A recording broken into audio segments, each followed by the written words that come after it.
Welcome to the Plato Paradigm, a paradigm shift in reading Plato's dialogues. Episode 109, Meno 84a to b. Socrates has something to say about the slave's aporia, so we'll get straight into it. En noesau o Menon, hu est in ede badidzon hode tu anaminescisthai? Again, do you have in mind, Meno? Are you paying attention? Do you understand? These are all possibilities. Where in recollecting, this person already progressing is. This is an interesting question because it implies that there is a process in recollecting and the slave hasn't yet completed his recollection.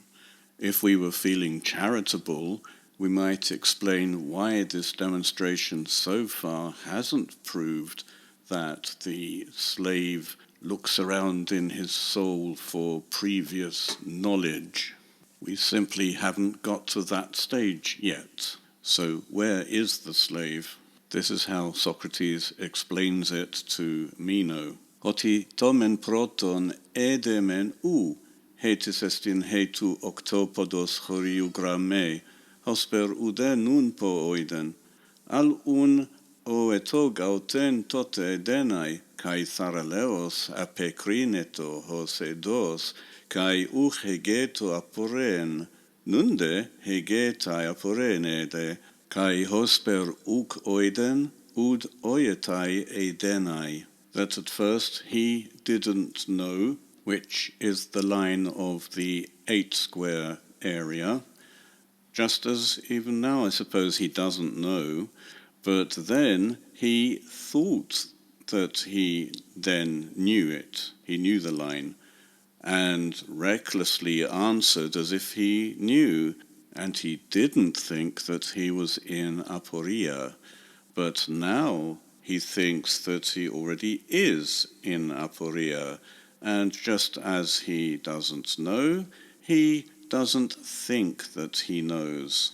It's this sort of sentiment, which we see as well in Apologia, that is garbled in modern T-shirts and elsewhere online, as all I know is that I know nothing. This is not what Socrates is saying. In both stages that he's described here, the person knows nothing. But in the first stage, he thinks that he does know, although he doesn't know anything. But in the second improved stage, he doesn't think that he knows when he doesn't know. This is very different from knowing that he doesn't know. He doesn't think that he does know.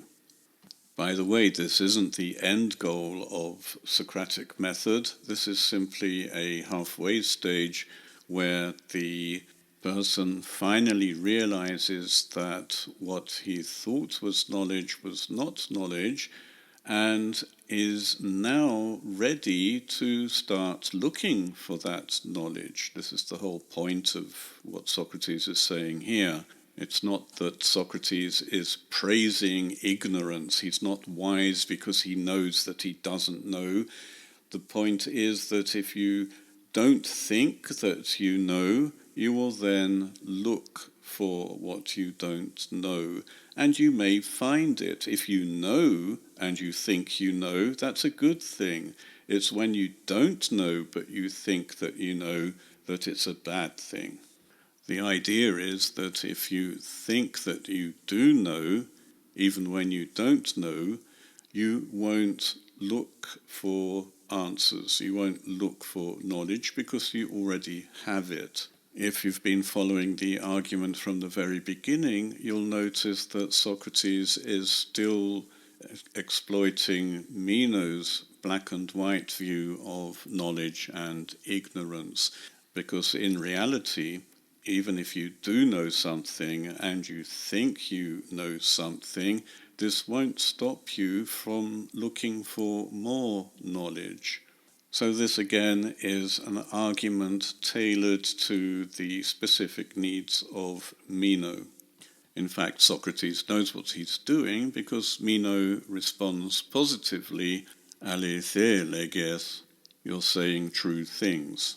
It makes sense to Meno that if you think you know, you won't look for knowledge because you already have it. What Meno could have learned from the exercise with the slave so far is that even if you think you know something, you should still check to see if you're correct. After all, how else did the slave finally come to the realization that he didn't know what he thought he knew? It's only because Socrates played out the premise. If the baseline is 4 units, then it follows that the area is not 8 but 16 squares. If the baseline is 3, it follows that the area is 9 squares, and we want 8. We should note that the only reason that Meno and the slave were refuted is because Socrates dragged them along through all of the examination of what they thought they knew. We should also note that Socrates had manipulated their answers in the first place, and it probably isn't true that in every case Meno and the slave thought that they did know the answer that they gave. It isn't necessary when you give a hypothesis to know that that is the answer. You're simply hypothesizing, and then you check, and after the examination you find that the hypothesis is wrong. This is simple scientific method. There is a tendency, however, for people to believe that what they are suggesting is actually the truth. So they think that they know when in fact they don't know. But the refutation allows them to realize that they didn't know what they thought that they did know.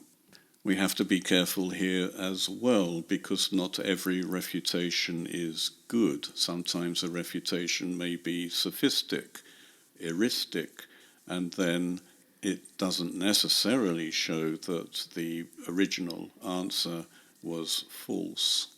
In the case of the slave, his answers are demonstrably false. We can see the calculation. We can see that the baseline of 3 and of 4 are not the lines on which to build the area of 8 squares. In the case of Meno, it so happens that despite all the sophistry and wordplay by Socrates, the refutations generally indicated that virtue is not a particular action, but how actions are done. So in general, the parallels between Meno and the slave hold. The only big difference is in the aporia itself. The slave is stuck. He has a real aporia. He has no answer. Meno still has all his answers about virtue, but Socrates is the one who doesn't accept his answers, and Meno is very pleased to have been a victim of Socrates numbing him into silence, and he talked about it for a whole page. Uk un nun peltion eche perito pragmaho uk ede, kai tu to boitoke. So is he now in a better state about the subject which he didn't know? This too seems to me.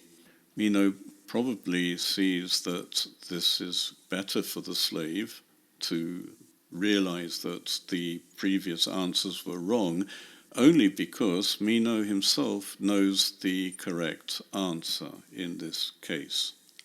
In this exercise, there is only one correct answer, and therefore, so long as the slave has an incorrect answer, he's not going to have the correct answer. This is the way Meno thinks.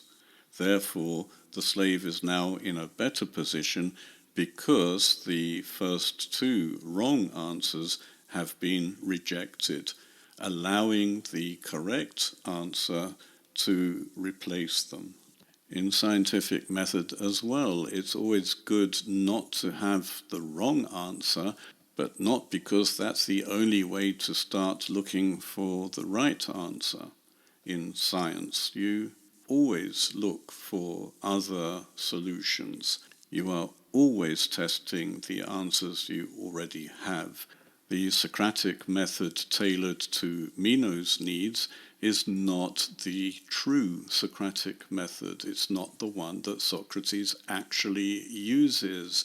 He doesn't refute opinions the interlocutor already holds as if true, but he examines with them both opinions which, of course, they did think were true, but also new opinions which they arrive at together, and they test them as well. His exercise is in habituating his interlocutors into testing any opinion they have, regardless of whether they think it's true or not. The problem is that in this exercise, which is tailored to Meno's needs, it does look as though the Socratic method is designed to reduce his interlocutor to a state of aporia, a lack of answers. This is not Socratic method, but simply a reflection of the stage Socrates has reached with Meno. Meno has convinced himself, or is quite happy, to be in a state of aporia, and he doesn't want to go beyond that, which is why he's objected to providing yet another answer. Aporen un auton poiesantes kai narcan, hosper he narke, mon tie blapsamen, uke moigedoke. So having made him be in a state of aporia, and having numbed him like a torpedo fish, surely I haven't harmed him. Not to me, it seems. What's interesting here is that in Meno's aporia, he wasn't complaining about being harmed by Socrates. He was enthusing about being numbed. He'd heard that this is what Socrates does to people and to himself, and now he made a joke about Socrates being like a torpedo fish. That was very clever of him. Socrates has therefore effectively neutralized Meno's excuse for not continuing, especially if now he does find an answer with the slave.